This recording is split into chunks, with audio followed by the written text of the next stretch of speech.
Listen carefully, sisters and brothers. You want to get close to Allah and you want to feel happy? Listen to this. There is nothing more beloved to me that my servant does than the types of worship which I made obligatory upon him. Fard, the hijab, the 5 daily prayers, the fasting. See that it's fard, you must do it. And I punish you for not doing it. Allah says, these are the most beloved acts to me than anything else in the universe. That's why I made him fard upon you, because I love him. That's how you stay close to me. And that's why I made a punishment, because I refuse for you to go away from me. I refuse to lose you to the shaitan. So I made it compulsory.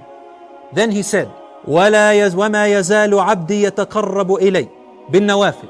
And my slave keeps coming closer to me with voluntary work. Things that he didn't make compulsory, but you do them out of your own goodwill. Sunnah prayers, dhikr prayers, helping Muslims, making dua, saying a nice word to someone, smiling to your wife, assisting your wife, feeding your children. Even if you are a man, you get up in the morning, feed your children.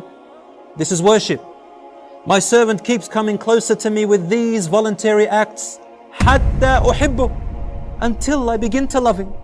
فَإِذَا أَحْبَبْتُهُ, and when I begin to love her, I become her ears that she hears with, her sight which she sees with, her hand which she touches with, or his legs which he walks with, or which he stands on, supports himself with.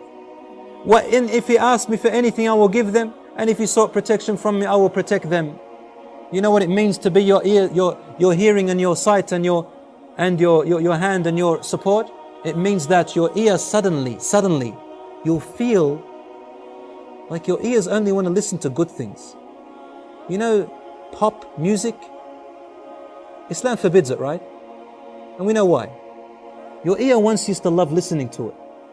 When you start doing these compulsory things, and then you start doing good acts, charity and all that stuff, suddenly without anyone telling you, your heart begins to hate listening to that stuff, and you don't know why.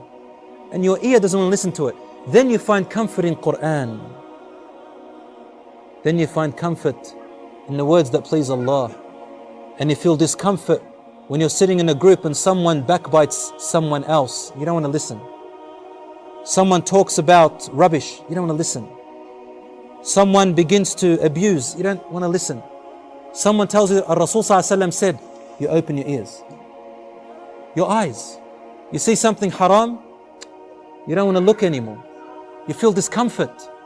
But the one who doesn't remember Allah, their eyes find pleasure in it, lust. But the ones whose eyes, Allah becomes their sight, their heart is filled with iman. Your hand doesn't want to touch anything that's haram, hit in any way that's haram, steal anything and only touch the good. Your legs refuse to walk except to places which Allah loves. I become his sight, his hearing, his hands and his legs. May Allah subhanahu wa ta'ala make us among them.